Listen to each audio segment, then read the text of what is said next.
closer.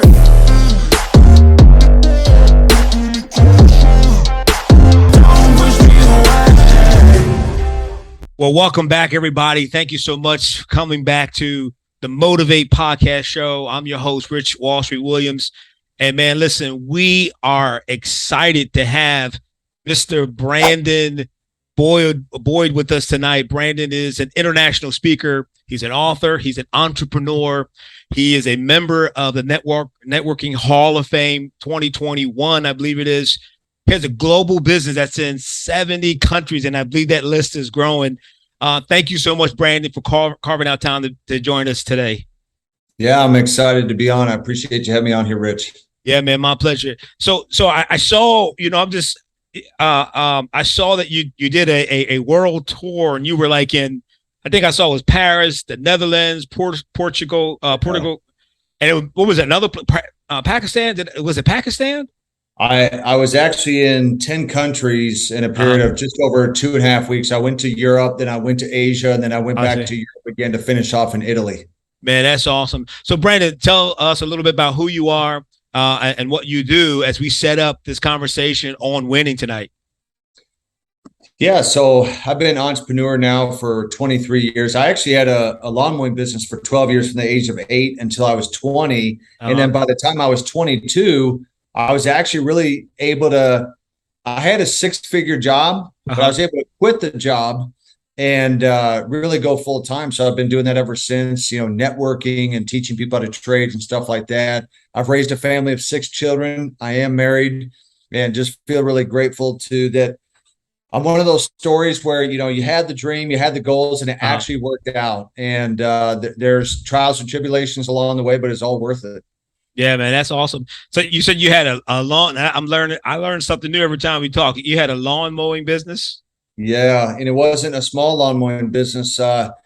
Between the age of 8 to 20, outside of, the school year and stuff like that, or around the school year, we did part-time mowing, and I had sports. But during the summertime, we would mow between 40 to 70 yards a week. It's hard enough to get your own kids to mow the lawn now, but we did that for 12 years, so it's pretty awesome. Hey, man, I feel like I know for a fact it's a confirmation I'm in great company because I started lawn mowing business when I was in 3rd grade. Awesome. Yeah. I negotiated. Go ahead. I actually mowed our lawn for the first time, which was probably not smart of my parents, but when I was 5 years old, I was actually on a push mower and I mowed our lawn. And but by the time I was 8, I was pretty much full time doing that. Oh, wow. That's awesome, man. I negotiated Pringles potato chips and a glass of lemonade. I thought I was a strong negotiator. That's funny. Hey, man. Funny. So this month, Brandon, my focus is on winning. I love conversations about winning. I love having conversations with winners. I was watching an interview with Tom Brady, and Tom Brady said true competitors are the ones who always play to win. Yeah. True competitors, man.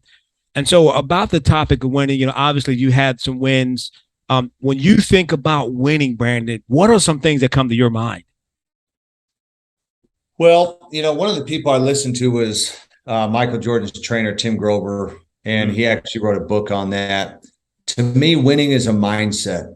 Sometimes it's hard to control the results. There's different things that get in the way, whether it's dealing with people or certain circumstances. To me, winning is a mindset. So you don't just have to have the results to say, well, that person's a winner. Obviously, like in sports and business, there's people that can get first place, second place. But to me, winning has always been a mindset, and is not always attached with actually the result of what you get, because I know plenty of people who have the winner's mindset, who are working very hard and they're doing a good job, but they're not necessarily in the top 3, the top 5, or the top 10. But to me, they're still a winner. Right.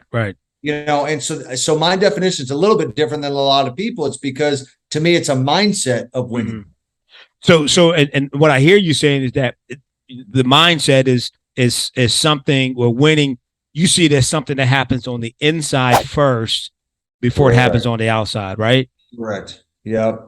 Yeah. So so it's not something where on the outside, like obviously you go to the gym and you work out, right? Yep. And so now be honest with us. When you get up in the morning, you jump out the bed, you're like, woo, baby, I can't wait to hit the weights. That's how you get up, Well, right? so I used to work out in the morning, and then when COVID hit, I actually started working out in the afternoon, and I've never gone back to the morning. I feel more awake in the afternoon. What I tell people is that winners and losers, not that anyone's a loser, but that winners and losers both don't like doing the same things, but winners do them anyway. It's not like I want to go to the gym every day. I don't want to go to the office every day. I don't want to make that call. I don't want to have to run that Zoom call, right? I've already done 6 Zoom calls today, 6 already. And so it'd be real easy at 5:06 p.m. my time to say, hey, man, I'm done for the day. I got my daughter has a soccer practice. My other daughter has a cheerleading practice. I'm leaving for Phoenix, Arizona tomorrow for a convention. It'd be really easy to say, hey, I need to stop. I got to pack. But winners, they just take the action anyway. So that's kind of my mentality on that. Yeah, that's good, man, because winners, they do the work regardless. Correct. Right. I was having a conversation the other day, man. I was talking with a team, and we were talking about winning, and I can kind of sense, sometimes you're working with a team, you can feel when the momentum is starting to dip down.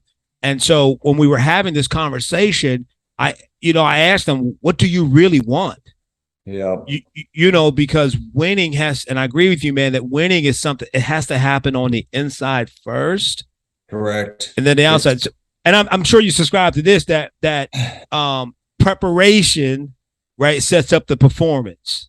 Correct. Right. Yep.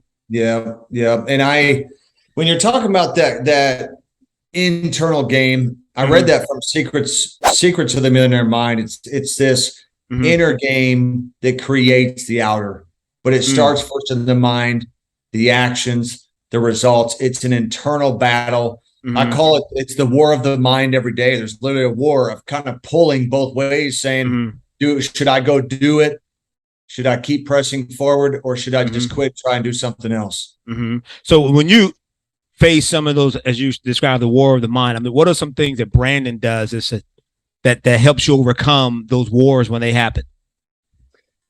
Well, one of the things I tell people is that I act in spite of my mood. So I'm not worried about my feelings. I'd actually done a post yesterday on social media. What I said was, discipline is about getting it done because it needs to get done, not because I feel it, like it, not because I'm motivated.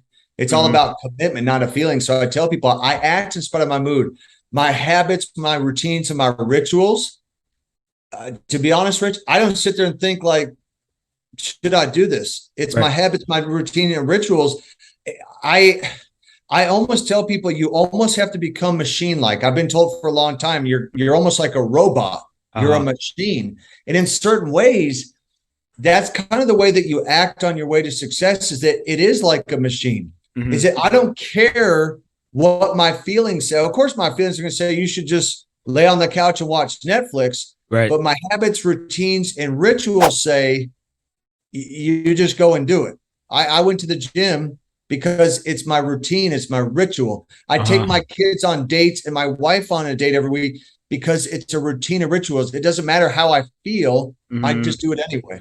Yeah, man, and that's good, Brandon, because sometimes when people are hearing stories like yours or meeting individuals like yourself, and they sometimes get enamored, or they're like blown away by the 6, 7, 8 figures, the success, the dream home. You said all of your goals and dreams have come to pass, and then people begin to measure themselves to someone that's at the next level, and I mean, from what I've seen and having conversations, that doesn't seem to work. I don't know if you've seen that, where people, they're looking at someone that's at this level and they look at where they are and they measure themselves by where that person is, as opposed to, what they should do.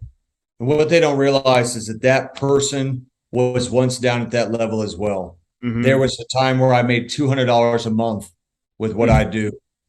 My first month, I made $918, when I first got involved. and then it got to 10 grand, then 15 grand, then 18 grand, then 32 grand and stuff like that. But I was once at that level trying to crack $100 a month, $200 a month, $500 a month, and so forth.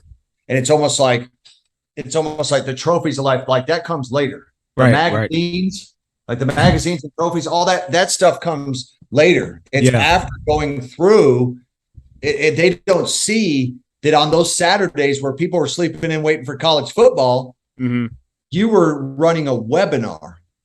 You were creating a video. You were making a PowerPoint. You were attending a convention.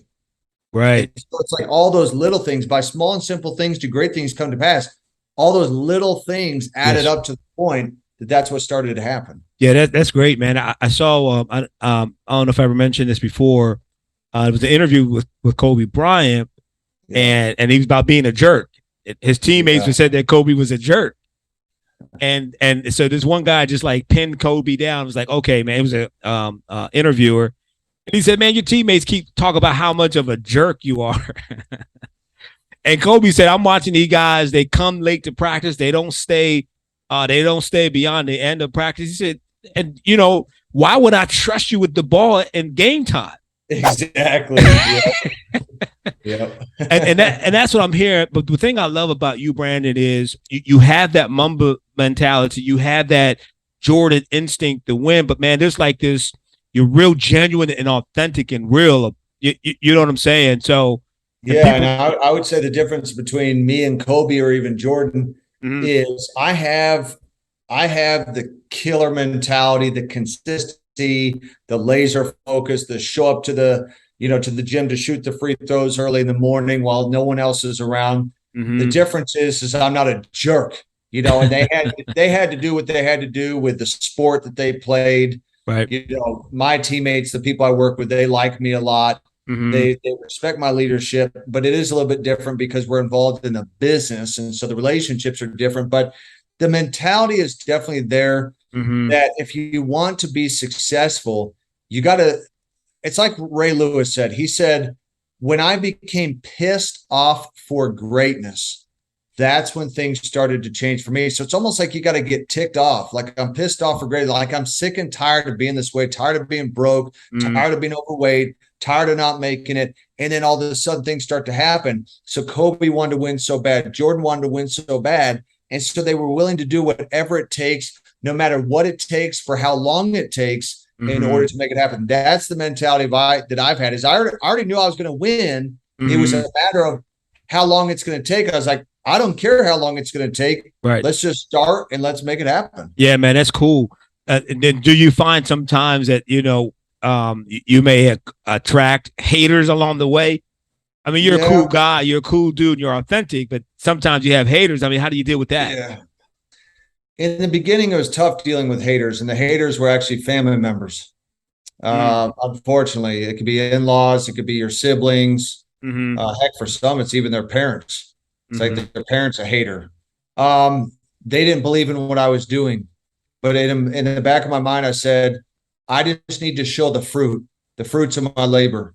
Eventually that will come. They're laughing at me now. I actually use that as motivation. Like I would remember the things that they said about me and to me and about what I was doing. And that actually became what I consider positive fuel for success. Wow. Because it actually did tick me off. Yeah. It did hurt me. And I tell people, I admit in the beginning, it did hurt me. I didn't like what they said. I wanted to get back at them. But I knew that, like Les Brown said, if you want to get back at them, have massive, massive success. That's what I'm talking about. and now today I'll get haters, but it's every now and then a hater goes on a video and says something stupid. Right. And says, you're doing this or that or whatever, but they don't even know me, and I don't know them. They don't know me. And so I usually just delete their comment.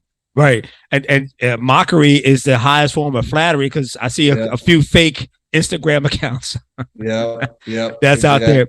And that's so powerful, man. And I had experience once where I got some disappointing news, and I probably wasn't as strong as you, because I sat down. I was a grown man. I sat down and cried. I had a supervisor tell me that I was the most incompetent person that he ever met. Man, that thing just like cut, because I thought I was doing good, But But when I started to think about this winning, at least for me, that was a pivotal moment, because in my head I said, information is going to make the difference between success and failure for me, and that became motivation. So, but I appreciate, again, the things that you do and how transparent you are.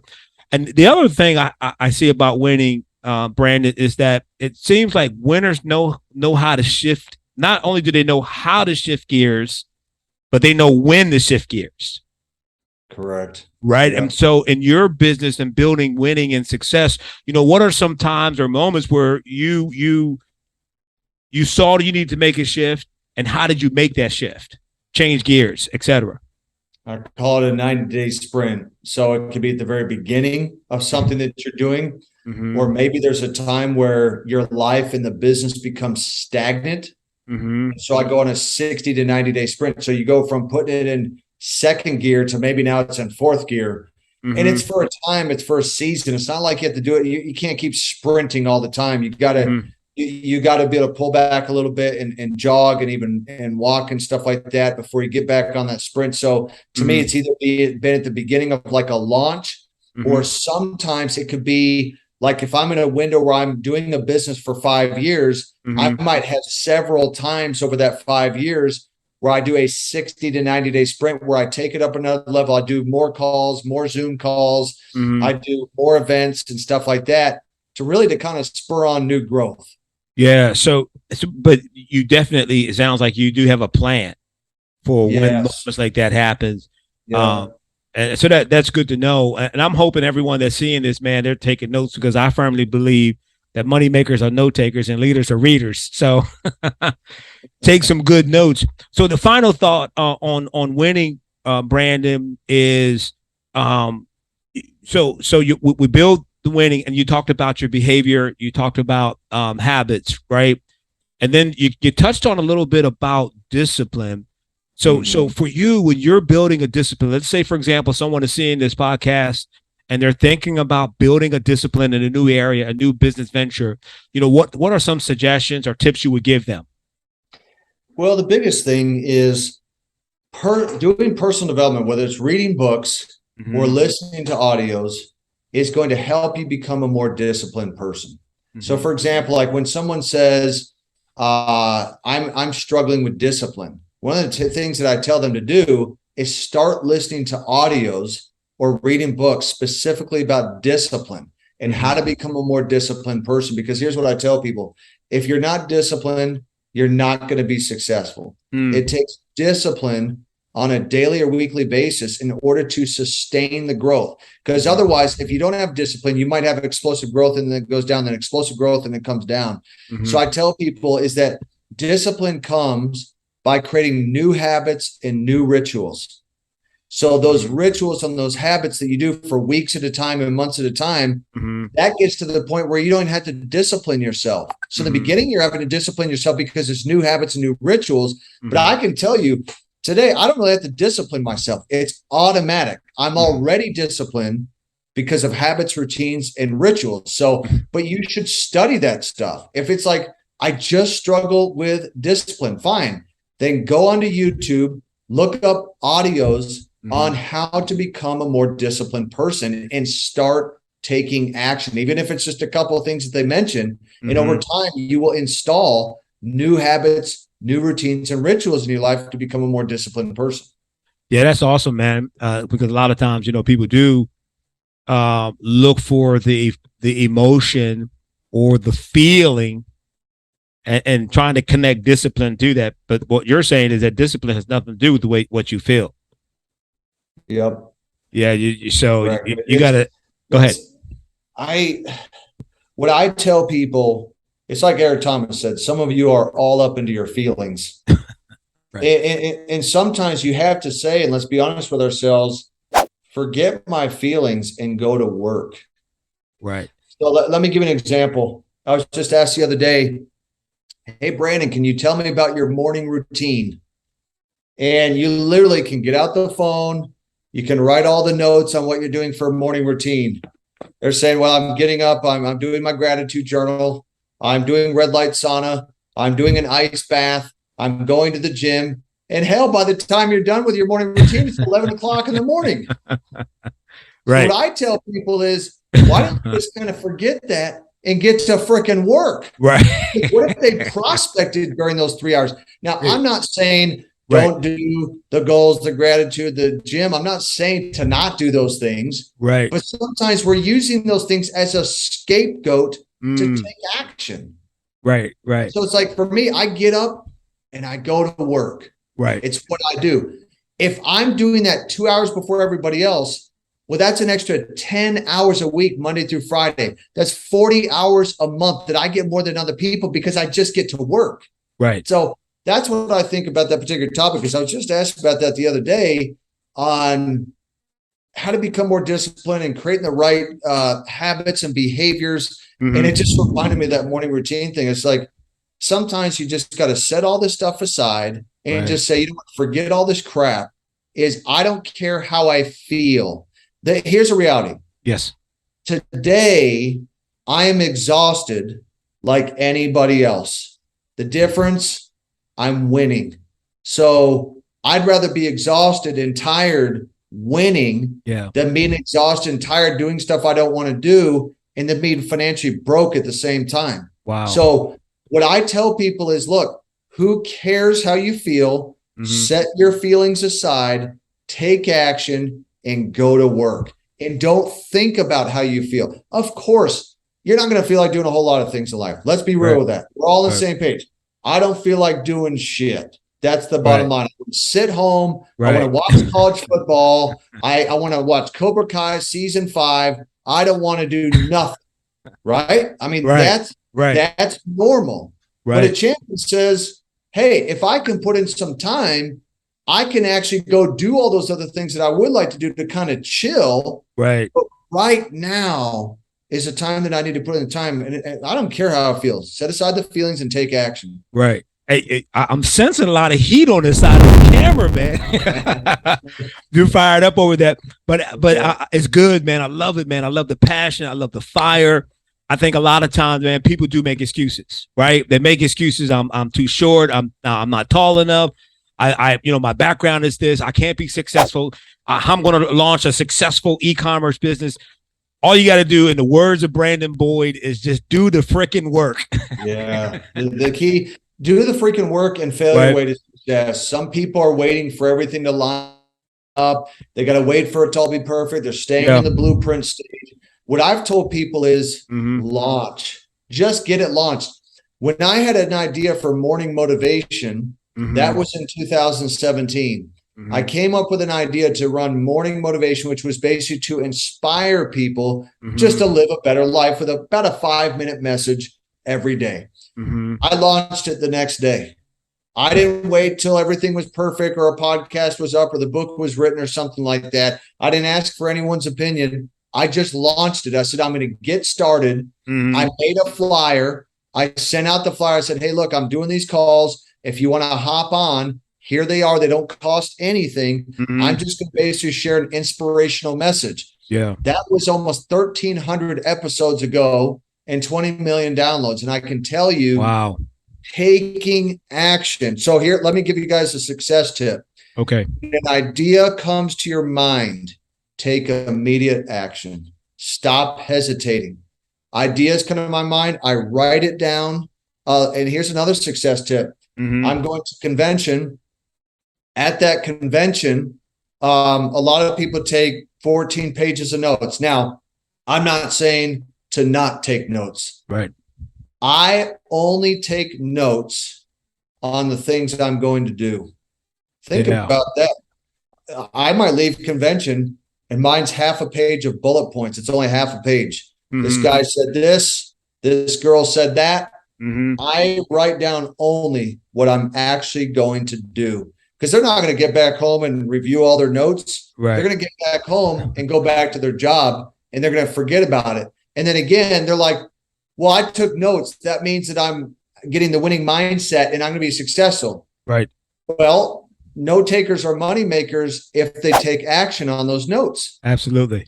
Otherwise, they're just Right. taking up ink and stuff like that. Right. So here's another Brandonism. That's I'm gonna start a list of Brandonism. Take freaking notes on only the things you're going to do. Yeah, and it's interesting because yeah, I've done that for a number of years because I used to be like other people and I was just writing notes on all the speakers. right. What I found is that I wasn't really paying attention. Mm-hmm. They're saying so much, and while you're writing, they're still talking, and so therefore I'm not listening because I'm writing what they just said. Right. So what I tell people to do is don't worry about the quantity of notes that you write. Write down the stuff you say, that's what I'm going to do. This is what I'm going to do. Yes, I'm going to do that. And so I don't really have a lot of notes from either audios or conventions that I attend because I might come home and I'm going to do 3 or 4 things that I learned at that convention. But those 3 or 4 things are going to change things. Yeah.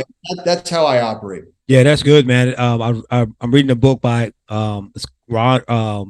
Roger Coonley, I think his name is, but he talks about champions, and he said that winners or champions do a few things, but they do it at a high level, and that's what I'm hearing you're saying, man, for winning, and just take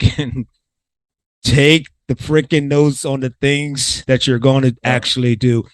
And then that is so powerful because you're right. And even I've been guilty of going to conventions, etc., having all these notes. And then I'm looking at my notebook and it's 3 pages, but I'm only working on 1 or 2 of the things. How much? Yeah. And again, I don't discourage people from taking notes. Like probably some of you guys watching this right now, you're taking notes, which is not a problem. So I wouldn't tell people not to take notes, but maybe what you do is this, you take the notes, you go back to review your notes and you get out a highlighter, even if it's on an iPad or your phone, and you highlight the ones you're actually going to do. Yeah. How about that? You could do something like that of, okay, I took 4 pages of notes, but I highlighted 6 things. These 6 things I'm starting not next week. I'm starting those today. Yeah, man. That's awesome. So we got some real good takeaway. And Brandon, you mentioned about your morning motivation. What you said, 1,300 episodes? Yeah, it's about 1,300. And the last time I looked, it looked like you had like over 20,000 subscribers or followers on that. Right now, somewhere around 25,000 subscribers. Yeah. Yeah. So just by getting an idea the night before, acting immediate action on the idea.